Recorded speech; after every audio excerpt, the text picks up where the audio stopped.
मेरे नेता ही मुख्यमंत्री होंगे बिहार के, ये मैं बड़े विश्वास के साथ कह सकता हूँ। बिहार बुला रहा है। उसी दिन मैंने कहा था कि ये नीतीश से ज्यादा ये बीजेपी के लिए खतरे की घंटी है। मेरे नेता ने ठीक ही कहा था आदरणीय चिराग पासवान जी की सम्मान के बिना कहाँ कोई किसी गठबंधन में रहता है कि आफ्टर नीतीश चिराग तैयार है एनडीए का चेहरा बनने के लिए। ये गठबंधन है, चरणबंधन नहीं है। तो भूमिका भी बिहार में बड़ी होगी। आने वाला भविष्य तेजस्वी यादव जी के लिए तो बेहतर बिल्कुल नहीं दिखता है। अरुण भारती को बतौर हम अगर एनडीए की सरकार बनती है तो डिप्टी सीएम देख सकते हैं, और साथ ही क्या अरुण भारती चुनाव लड़ने जा रहे हैं। पूरे गठबंधन के लिए इससे बेहतर नहीं हो सकता है। जमुई में हम चाहेंगे जरूर कि 1-2 सीटें जमुई में हमारे कार्यकर्ता लड़े।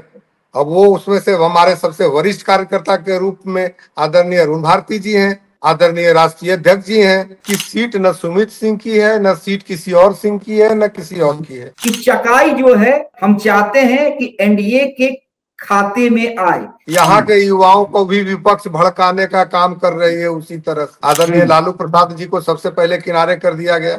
20 साल से उनको लाया नहीं जा रहा है। सुमित सिंह जो मंत्री हैं, जो निर्दलीय जीते थे, सहयोग करके मंत्री बने थे, उनके सीट पे एलजेपीआर का दावा है या एलजेपीआर ये चाहती है कि किसी खाते में जाए, लेकिन वहां से एनडीए का उम्मीदवार चुनाव लड़े। प्रशांत किशोर ने बिहार सरकार के डिप्टी सीएम से लेके मंत्री तक, मंत्री अशोक चौधरी तक आरोप लगाए हैं। अच्छा से इतना ही प्रेम था तो कलम देने का जो उन्होंने किया, कलम फेंक के कौन देता है भाई? आप जरा बताइए। वो सम्मान का चीज है जिसकी आप पूजा करते हैं। उनके भाई ने कहा कि कलम अर्दावाद की पूजा होती है, वही व्यक्ति कलम फेंक के देते हैं। और जहां से शुरुआत उनकी हुई थी 22 सीटों की, 18 सीटें जो थी, पुनः मुझको भव, वहीं पर राष्ट्रीय जनता दल और कांग्रेस की तो खुद हैसियत है नहीं, बैसाखी पर चलने वाली पार्टी है, उनकी साखी नहीं है। तो सड़क को रफ्तार देने का काम मेरे नेता आदरणीय चिराग पासवान जी जरूर करेंगे।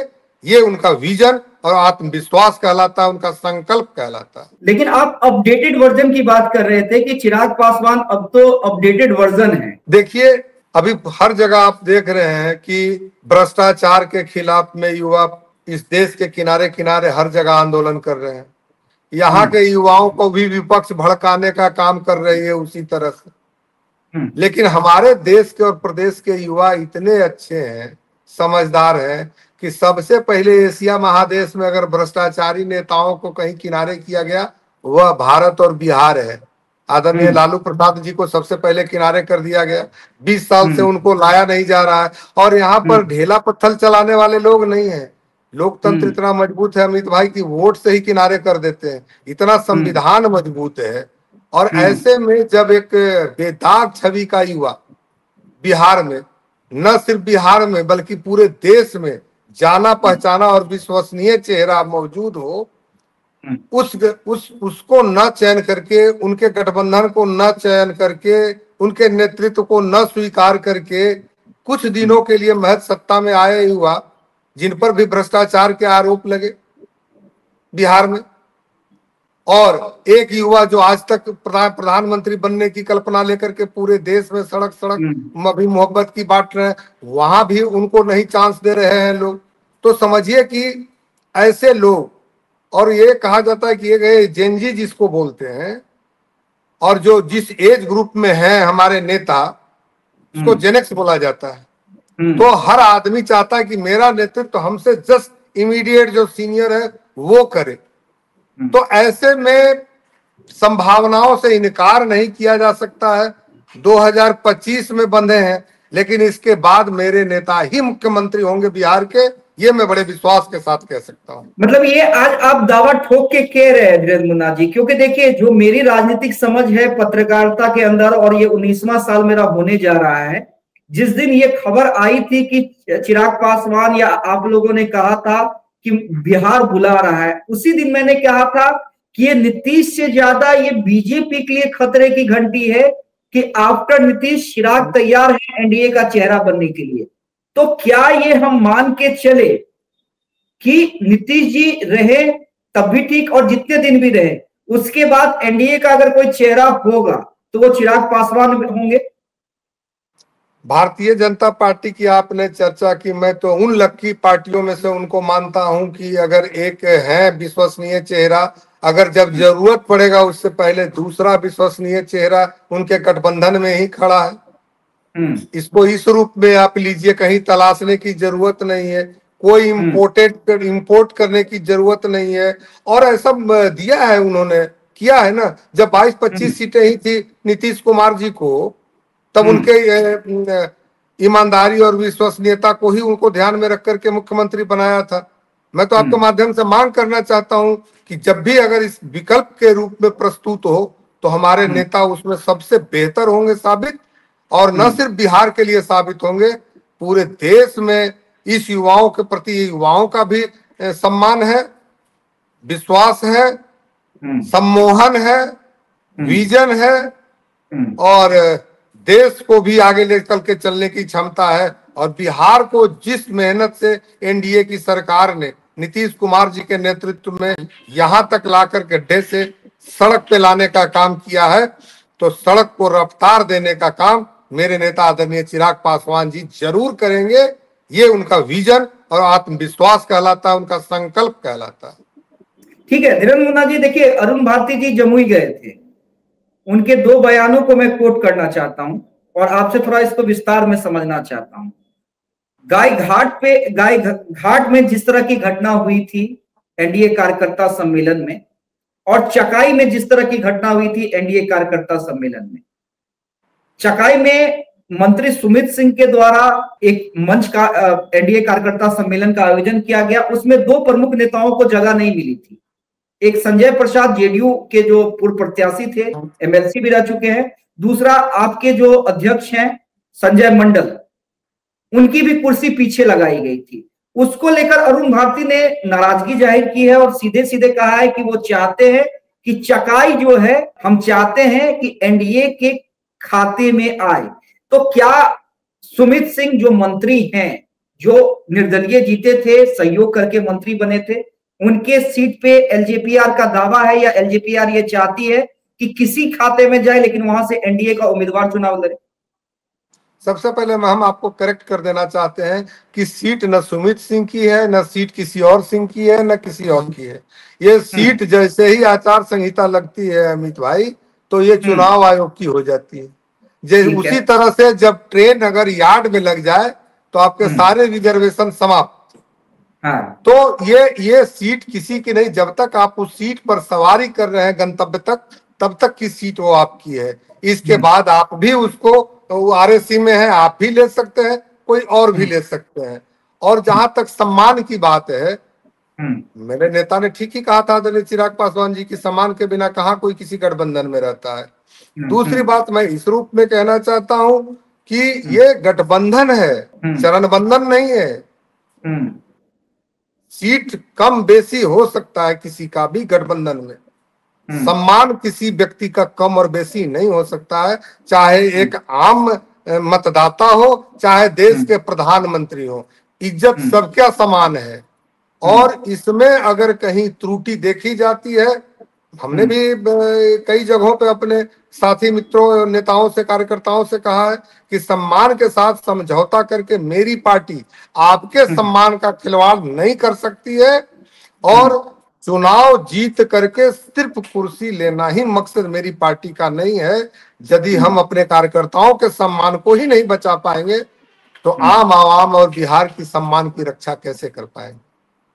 चलिए, इस जवाब से मेरे दोनों जो चकाई और गाय घाट का निकल गया। आखिरी के मेरे 2 सवाल है और इंपॉर्टेंट सवाल है। अरुण भारती को बतौर, हम अगर एनडीए की सरकार बनती है तो डिप्टी सीएम देख सकते हैं, और साथ ही क्या अरुण भारती चुनाव लड़ने जा रहे हैं? इन दोनों सवाल का जवाब एक साथ हम चाहेंगे धीरेन्द्र मुन्ना जी आपसे। जो व्यक्ति भारत के संसद में चुनाव जीत करके बैठे हुए हैं, उनके लिए क्या ये दोनों सवाल असंभव है?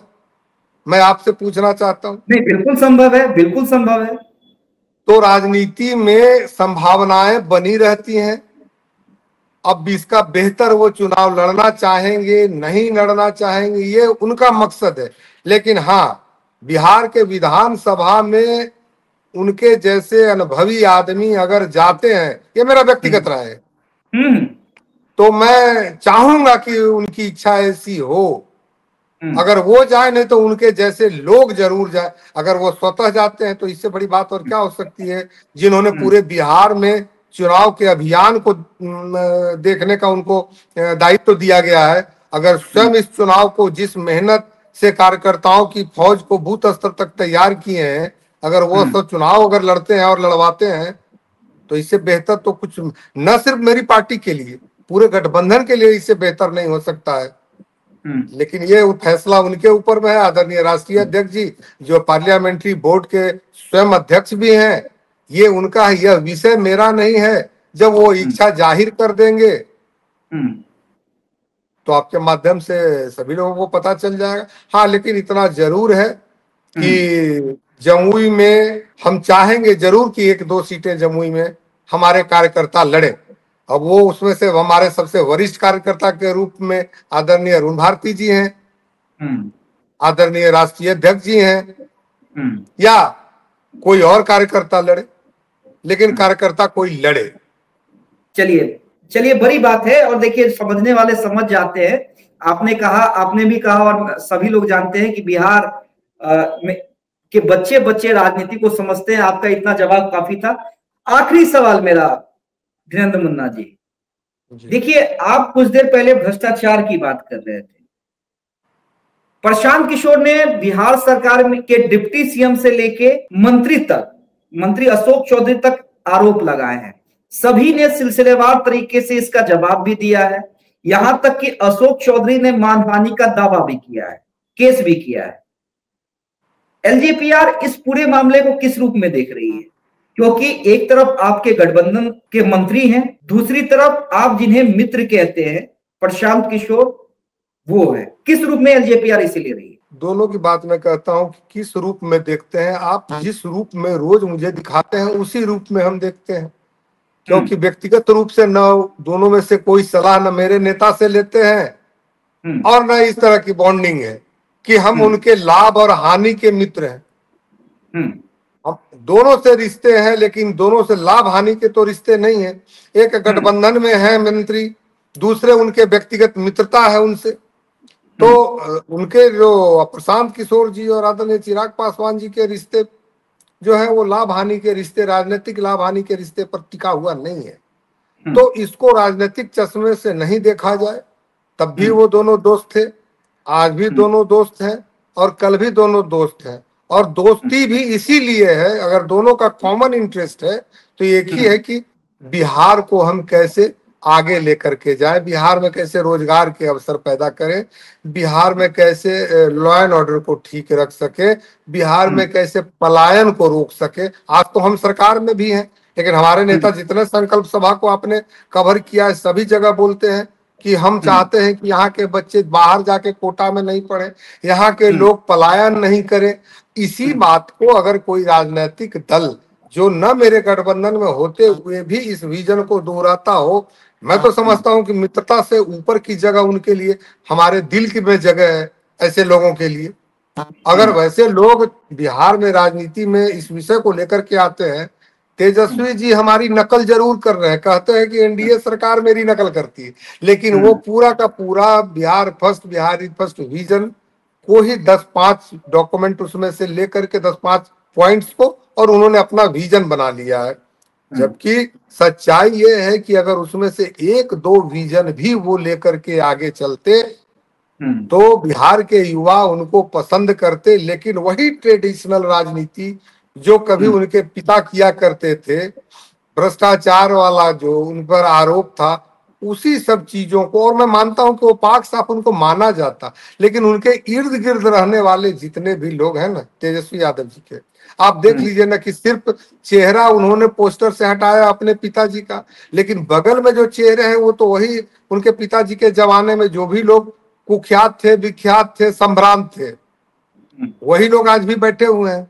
तो सवाल है कि आप इंजन अगर बदल देते हैं और बोगी पुरानी रहेगी तो वो गाड़ी को डिरेल होने से कोई रोक नहीं सकता है। कैसे कोई बिहार का आदमी विश्वास करेगा? वंदे भारत का इंजन लगा के आप पैसेंजर ट्रेन की बोगी लगा देंगे, उस पर कोई सवारी वंदे भारत करके चढ़ेगा? नहीं चढ़ेगा ना। उसी प्रकार से है कि आपने इंजन दिखा दिया है कि हाँ ये ठीक इंजन है, हालांकि उसमें भी त्रुटि है, टेस्टिंग में वो भी फेल है, 17 महीने में फेल हुए। अगर आपको शिक्षा से इतना ही प्रेम था तो कलम देने का जो उन्होंने किया, कलम फेंक के कौन देता है भाई, आप जरा बताइए। वो सम्मान का चीज है जिसकी आप पूजा करते हैं। उनके भाई ने कहा कि कलम अर्दावाद की पूजा होती है, वही व्यक्ति कलम फेंक के देते हैं। तो जितनी समझ है उसके अनुसार से मुझे लगता है कि आने वाला भविष्य तेजस्वी यादव जी के लिए तो बेहतर बिल्कुल नहीं दिखता है। जो गलतफहमी मेरे नेता के अलग लड़ने से कुछ सीट बढ़ने के बाद उनको पैदा हुआ, वह गलतफहमी इस बार उनकी दूर हो जाएगी। और जहां से शुरुआत उनकी हुई थी 22 सीटों की, 18 सीटें जो थी, पुनः मुझको भवा वहीं पर राष्ट्रीय जनता दल और कांग्रेस की तो खुद हैसियत है नहीं, बैसाखी पर चलने वाली पार्टी है, उनकी साखी नहीं है। तो ऐसे में ये दोनों हम लोगों के लिए कोई मुद्दा नहीं है, सिर्फ लोगों को बचाना मेरा कर्तव्य है। चोर आए चाहे नहीं आए, रात में पहरेदारी की जाती है। इसीलिए लोग कहते हैं कि अब तो 20 साल से आपकी सरकार है, तो उन लोगों का नाम क्यों लेते हैं भैया? इसीलिए नाम लेते हैं कि ताकि आपको याद रहे, अगर देश आजाद हो गया तभी हम लोग 26 जनवरी और 15 अगस्त को उस गुलामी की याद करते हैं कि कैसे यातनाएं दी जाती थी सेनानियों को। पुनः अगर उनकी सरकार आएगी तो फिर वही भय, भूख, भ्रष्टाचार, अपहरण यहाँ पे हावी हो जाएगा। इसी की याद हम लोग करवाते हैं, जिसको आप लोग कहते हैं कि आप लोग बराबर इसी मुद्दे पर जीते हैं। तो हम अपने अतीत से, अपने इतिहास से वर्तमान को सुधारते हैं और आने वाली पीढ़ियों को उससे अवगत करवाते हैं। चलिए ठीक है धीरेन्द्र मुन्ना जी, बहुत बहुत धन्यवाद। लगभग आधे घंटे से ज्यादा आपने अपना कीमती समय निकाला हमारे लिए, और आपसे हम जुड़ते रहेंगे क्योंकि अब तो चुनाव नजदीक है, किसी भी वक्त आचार संहिता की घोषणा हो सकती है पूजा के बाद। और एलजेपीआर चिराग पासवान एक ऐसी भूमिका में रहने वाले हैं जिस पर नजर ना सिर्फ विपक्ष की है बल्कि उनके सहयोगी दलों की भी है। बहुत बहुत धन्यवाद धीरेन्द्र मुन्ना जी। आपका भी बहुत बहुत धन्यवाद। और मैं यही कहूंगा कि बिहार को पूजते हैं, बिहार की भूमि को वो जीते हैं, बिहार की भूमि की तिलक लगाते हैं, तो भूमिका भी बिहार में बड़ी होगी। आपका बहुत बहुत एक बार फिर से अभिनंदन, धन्यवाद।